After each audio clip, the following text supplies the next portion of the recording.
O assunto agora é importante para pais e mães que precisam se ausentar do trabalho por motivo de saúde dos filhos. Muita gente não sabe o que fazer quando as crianças ficam doentes ou quando precisam de atenção especial além do tempo de afastamento. Especialistas afirmam que a presença dos pais é indispensável. A Caroline se lembra bem de quando o filho Davi, de 4 anos, caiu e quebrou o braço. O menino teve que colocar gesso. Por 45 dias, mãe e filho tinham uma rotina de consultas no hospital, além de todos os cuidados em casa. Sem alternativa, a professora universitária precisou se afastar do trabalho.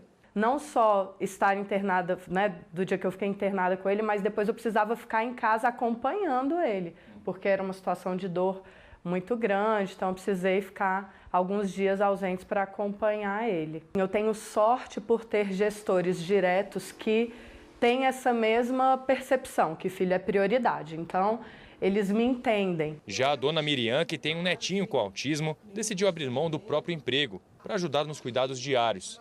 Isso porque o filho dela, pai da criança, não conseguiu a liberação no trabalho. Quando a gente se tem um parente, um neto, um filho especial, então toda a nossa vida muda. Então essa questão da liberação dos pais, que é deixar trabalhar meio período, ficar o outro período só com os filhos, no caso de necessidades especiais, é importantíssimo. Em situações como essa, a saúde das crianças, claro, é prioridade.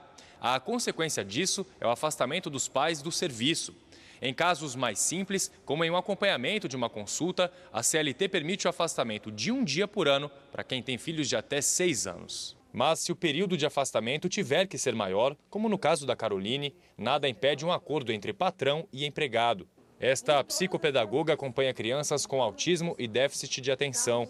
Segundo ela, para a melhora das crianças, a presença dos pais é fundamental. Presença física mesmo, não é uma presença às vezes à distância por telefone, por uma ligação ou por uma conversa informal. Não, a gente precisa que eles estejam integrados no processo terapêutico da criança.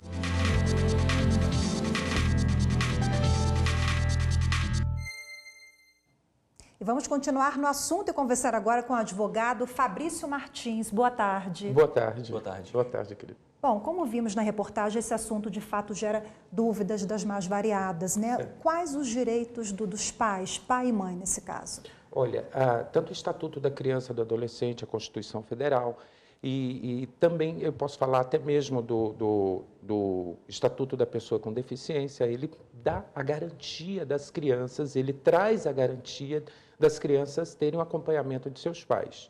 Contudo, não existe ainda uma previsão legal para que essas pessoas participem, né, de toda atividade escolar, sem que tenha, vamos dizer assim, a dispensa do desconto no seu salário, de perder parte do seu numerário. E sem essa previsão legal acaba gerando algumas dificuldades de entendimento por parte do funcionário, da empresa? Isso gera muito. Agora, o mais importante que nós podemos ressaltar é que existem as convenções coletivas, tá? E a importância do sindicato. Porque o sindicato pode tratar isso com a empresa, pode discutir isso diretamente com a categoria, criando direitos para que os pais possam acompanhar os seus filhos nas suas atividades escolares e também quando estão enfermos, né, algum tipo de necessidade para os pais em razão da criança. Mas se não há uma especificação da CLT em relação a esse tema, a convenção, então, está acima da... É a norma mais favorável para o empregado, né? Isso é muito bonito da CLT e da legislação brasileira, em que a norma mais favorável para o empregado é o que é aplicado. Então, se a convenção traz um benefício melhor que a CLT, então que seja a convenção aplicada em vez da CLT. Cada caso é um caso. O menino pode ter quebrado o braço, como na reportagem, mas pode ter uma doença mais grave. Existe um prazo limite para o pai ficar ausente, a mãe ficar ausente do trabalho? Olha, a verdade não existe nem prazo inicial e nem prazo limitado. Na verdade, não existe ainda essa previsão. Existe um projeto de lei na Câmara querendo criar a bonificação para que o pai saia, né? Mas existe também uma limitação que está sendo discutido nesse projeto. No entanto, a legislação não traz qualquer tipo de limitadora, não existe nem 1 dia, nem 10 dias. Agora, em caso de enfermidade, a família, sabendo desse caso, a falta é justificada?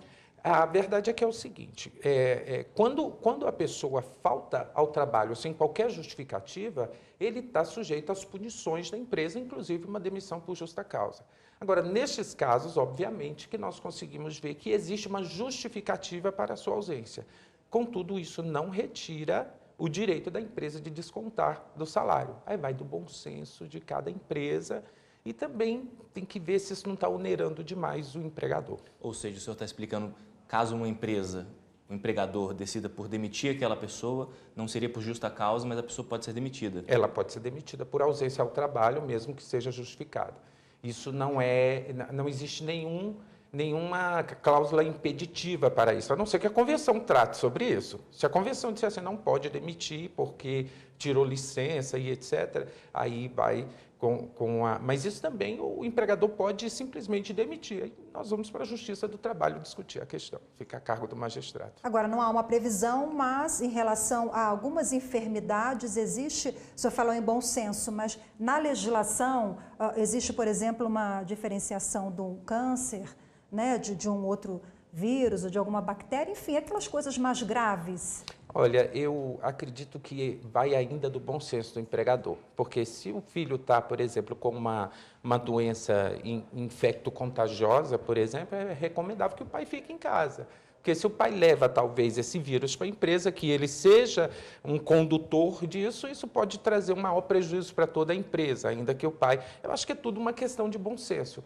Mas a legislação também ela não diferencia se está com câncer, tem tantos dias, se está com esclerose, tantos dias. Não existe. Fica a dica aí, o bom e o velho bom senso, né? Bom e velho bom senso. Muito obrigada pela participação. Obrigado, doutor. Que isso.